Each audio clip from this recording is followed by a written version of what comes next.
नमस्कार and welcome to study glows. दोस्तों, मैं हूं प्रशांत मावानी।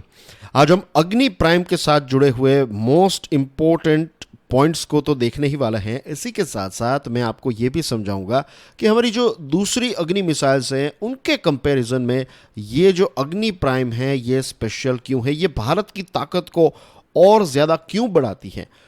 उन सारे इंपॉर्टेंट फैक्टर्स को आज हम विस्तार से समझने वाले हैं। तो बड़ी खबर, अच्छी खबर ये आई कि अग्नि प्राइम नाम की जो मिसाइल है इसको DRDO यानी कि defence research and development organisation ने लॉन्च किया, इसको टेस्ट फायर किया। और ये टेस्ट फायर जो है अपने आप में यूनिक इसलिए था क्योंकि ये रात को लॉन्च किया गया था। Right, it was a night launch और एक प्री इंडक्शन लॉन्च था। ये पहला प्री इंडक्शन लॉन्च था। प्री इंडक्शन का मतलब क्या होता है कि अब ये मिसाइल जो है ये आर्म्ड फोर्सेस को सौंप दी जाएगी, उनको हैंड ओवर कर दी जाएगी। आर्मी, नेवी, एयरफोर्स जो है वो अब अग्नि प्राइम का इस्तेमाल जो है वो कर पाएगी। डिफेंस मिनिस्ट्री ने ये स्टेटमेंट दिया है कि अग्नि प्राइम को सक्सेसफुली टेस्ट फायर किया गया है और इस टेस्ट से हमें अग्नि प्राइम की जो एक एक्यूरेसी है, इसकी जो रिलायबिलिटी है, उसका वैलिडेशन मिल गया है, यानी कि ये ओके टेस्टेड अब हो चुकी है। इससे पहले की जो टेस्ट थी अग्नि प्राइम की वो दिन के टाइम पर की गई थी। जैसे मैंने आपको बताया कि ये वाली जो टेस्ट है ये अपने आप में यूनिक इसलिए है क्योंकि इसको रात को लॉन्च किया गया था। जून 2021 में पहली बार अग्नि प्राइम को हमने लॉन्च किया था। तब से लेकर आज तक दिन के टाइम पर 3 टेस्ट किए गए और ये 4th टेस्ट जो था ये रात को किया गया। अब ये कहाँ से हमारी मिसाइल्स जो हैं उनको टेस्ट किया जाता है, तो लोकेशन जो है वो ओडिशा कोस्ट में है। इसका नाम है doctor APJ Abdul Kalam island. आपके लिए एक क्वेश्चन है, बताइए कि ये जो doctor APJ Abdul Kalam island है उसका पुराना नाम जो है वो क्या था। ये आपको कमेंट सेक्शन में ये आंसर प्रोवाइड करना है, ठीक है। अग्नि प्राइम की बात करें तो ये एक 2 stage canisterised solid propellant ballistic missile है। सॉलिड प्रोपेलेंट यानी कि इसका जो फ्यूल है वो लिक्विड नहीं सॉलिड होता है। अभी कुछ दिनों पहले ही हमने ईरान ने जो हाइपरसोनिक मिसाइल लॉन्च की उसके बारे में चर्चा की थी और उस पर्टिकुलर वीडियो में मैंने सबसोनिक मिसाइल्स क्या होती हैं, सुपरसोनिक मिसाइल्स क्या होती हैं, हाइपरसोनिक मिसाइल्स क्या होती हैं, इनके डिफरेंस को समझाया था। और उस डिस्कशन में मैंने बताया था कि सॉलिड प्रोपेलेंट यानी कि सॉलिड फ्यूल वाली मिसाइल्स जो होती हैं वो लिक्विड मिसाइल्स या फिर लिक्विड प्रोपेलेंट से थोड़ी अच्छी होती है क्योंकि इनको गाइड करना इजी हो जाता है। इसको मैनूवर यानी कि इसको स्टीयर करना जो है, आप इसको किस डायरेक्शन में ले जा सकते हैं, हवा में अगर आप उनकी डायरेक्शन को चेंज करना चाहते हैं तो ये सारी चीज़ें जो हैं वो सॉलिड प्रोपेलेंट मिसाइल्स में थोड़ी ईजी हो जाती हैं। राइट, तो ये जो अग्नि प्राइम है इसमें ड्यूअल रिडंडेंट नेविगेशन और गाइडेंस सिस्टम्स भी हैं। इसकी रेंज की बात करें तो ये न्यूक्लियर वॉरहेड्स यानी कि न्यूक्लियर वेपन्स को 1000 से लेकर 2000 किलोमीटर की रेंज पर डिलीवर कर सकती है। इसका मतलब ये भी है कि पाकिस्तान के जितने भी क्रिटिकल सिटीज़ हैं वो सारे के सारे अब जो हैं वो अग्नि की रेंज में पड़ते हैं।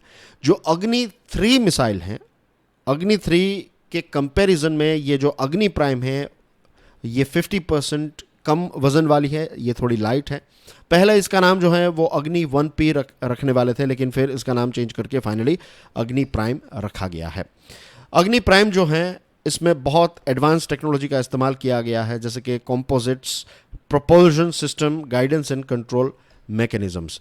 इसी के साथ साथ ये सारी खासियतों वाली जो अग्नि प्राइम है ये भारत की जो क्रेडिबल डिटेरेंस है, ये डिटेरेंस पॉलिसी क्या है वो भी मैं आपको एक्सप्लेन करने वाला हूं। अभी आप ये समझ लीजिए कि भारत की ये जो क्रेडिबल डिटेरेंस है उसको और ज़्यादा मजबूत करेगी ये पर्टिकुलर अग्नि प्राइम।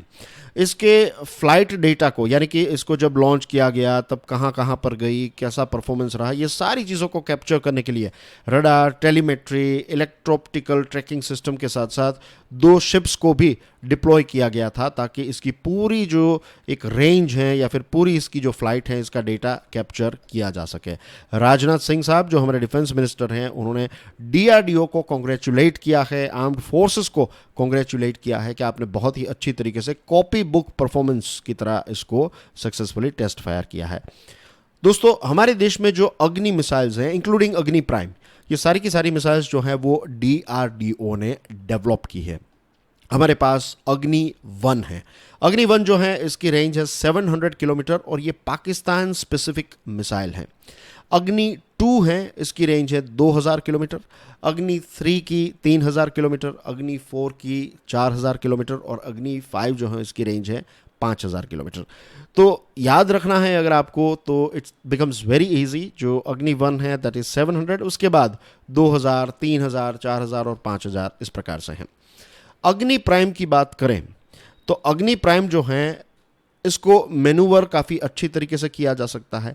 ये एटमॉस्फेयर जो है हमारी पृथ्वी का एटमॉस्फेयर, तो उसकी एंट्री ले सकती है, राइट। बहुत ही ईजीली इसको मैनूवर किया जा सकता है। जनरली बैलिस्टिक मिसाइल्स जो होती हैं उनमें ये खासियत नहीं होती है। याद रखिएगा कि अग्नि प्राइम जो है ये एक बैलिस्टिक मिसाइल है।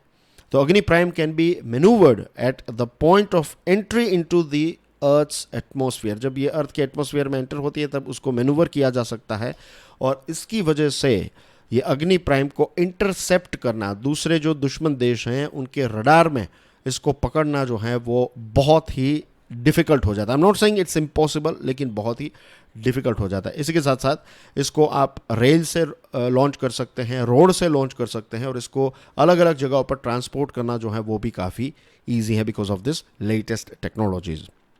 अब दोस्तों, अग्नि 5 के बारे में बहुत सारी टेक्निकल और इम्पोर्टेंट इन्फॉर्मेशन तो मैंने आपके साथ शेयर कर दी। अब हमारे देश भारत के लिए ये अग्नि प्राइम जो है ये इतनी ज़्यादा इम्पोर्टेंट क्यों है उसको समझ लेते हैं। आज से लगभग 25 साल पहले भारत ने पोखरण 2 न्यूक्लियर टेस्ट किया, राइट। और अब ये जो अग्नि प्राइम है ये न्यूक्लियर मिसाइल है, न्यूक्लियर वॉरहेड कैरी करने वाली, या फिर कैरी कर सकते हैं। ये 1000 से 2000 किलोमीटर की रेंज है इसकी। तो जो हमने टेस्ट की थी ना आज से 25 साल पहले, उस टेस्ट को अगर हम अग्नि प्राइम के साथ जोड़े, means it's a connecting link, कि 25 साल पहले जो हमने टेस्ट की थी, अब ये जो हमारी न्यूक्लियर कैपेबिलिटी है इसको और ज़्यादा स्ट्रॉन्ग बनाती है ये अग्नि प्राइम। पोखरण 2 जो टेस्ट किया गया उसने भारत के लिए एक आप कह सकते हैं फाउंडेशन तैयार किया था कि न्यूक्लियर वेपन्स डेवलपमेंट प्रोग्राम में भारत जो है वो सेल्फ रिलायंट है, हम किसी के ऊपर डिपेंडेंट नहीं हैं, हम आत्मनिर्भर बने आज से लगभग 25 साल पहले when we conducted this Pokhran 2 test.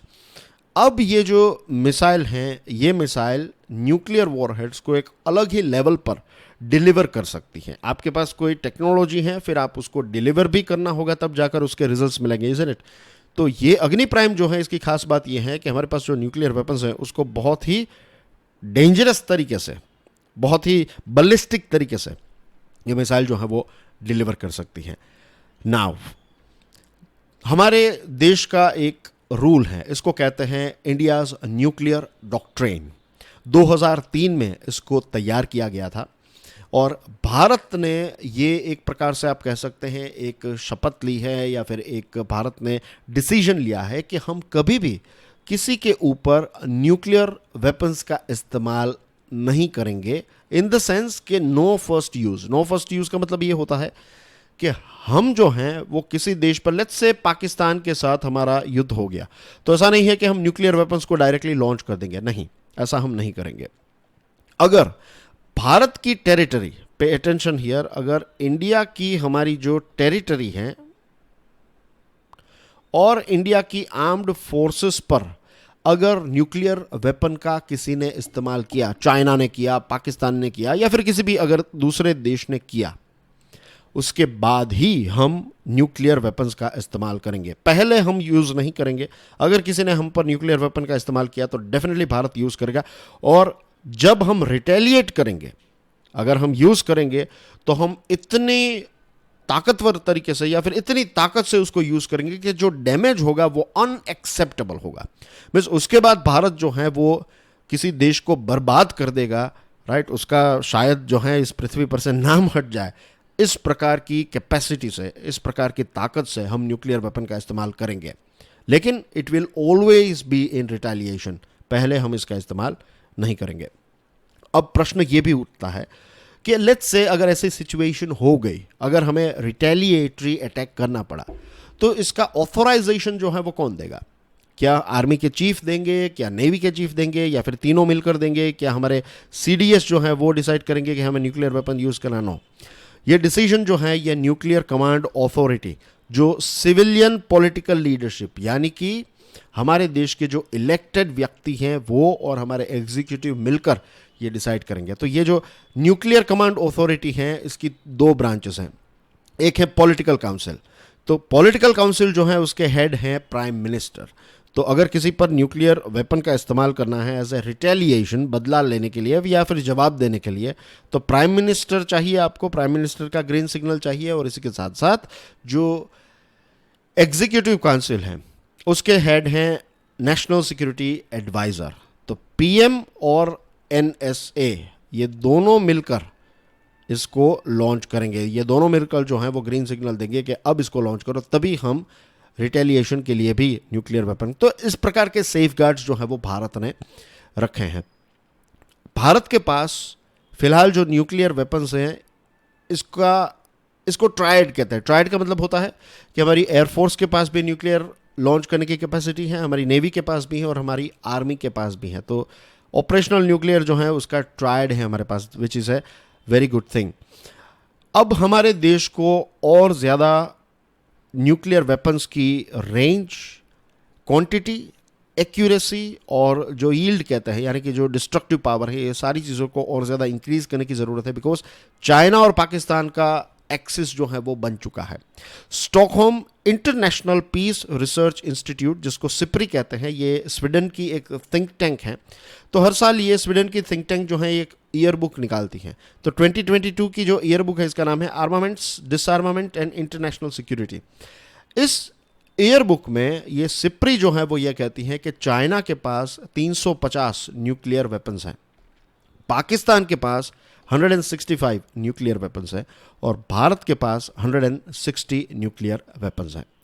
इसी के साथ साथ ये जो सिप्री है इसकी ईयर बुक ये भी कहती है कि चाइना जो है वो ज़बरदस्त तरीके से अपना न्यूक्लियर आर्सनल यानी कि अपना जो न्यूक्लियर तोपखाना है वो काफ़ी ज़्यादा, इसकी क्वांटिटी जो है वो काफ़ी ज़्यादा बढ़ा रहा है। अमेरिका का भी यही कहना है कि चाइना जो है वो अपने न्यूक्लियर वेपन्स को और ज़्यादा मॉडर्नाइज, डाइवर्सिफाई और एक्सपांड कर रहा है। डिपार्टमेंट ऑफ डिफेंस जो यूएसए का है उसने यूएसए की कांग्रेस को एक रिपोर्ट भी दिया था और इस रिपोर्ट के हिसाब से 2035 तक जिस प्रकार से चाइना अभी न्यूक्लियर वेपन्स को डेवलप कर रहा है, जो बढ़ा रहा है, एक्सपांड कर रहा है, तो 2035 तक चाइना के पास 1500 जितने न्यूक्लियर वॉरहेड्स हो जाएंगे। सिप्री ईयरबुक ये भी कहती है कि इंडिया और पाकिस्तान जो है वो भी अपनी अपनी कैपेसिटी से 2021 से दोनों देश जो हैं वो न्यूक्लियर वॉरहेड्स को एक्सपांड कर रहे हैं। तो चाइना एक्सपांड कर रहा है, पाकिस्तान एक्सपांड कर रहा है, तो भारत जो है वो इसमें पीछे जो है वो नहीं हट सकता, राइट। तो आई होप दोस्तों आज की जो हमारी ये डिस्कशन है उससे आपको अग्नि प्राइम के साथ जुड़ी हुई तो सारी इंपॉर्टेंट डिटेल्स मैंने शेयर कर दी हैं, लेकिन इसी के साथ साथ ये अग्नि प्राइम जो है वो हमारे देश के लिए इतनी ज़्यादा इंपॉर्टेंट क्यों है वो भी आपको समझ में आ गया होगा। You are watching study glows and this is Prashant Mavani, right? For now I'm signing off. I'll see you soon with some more interesting topics. Till then, enjoy your studies. God bless you all. Jai Hind.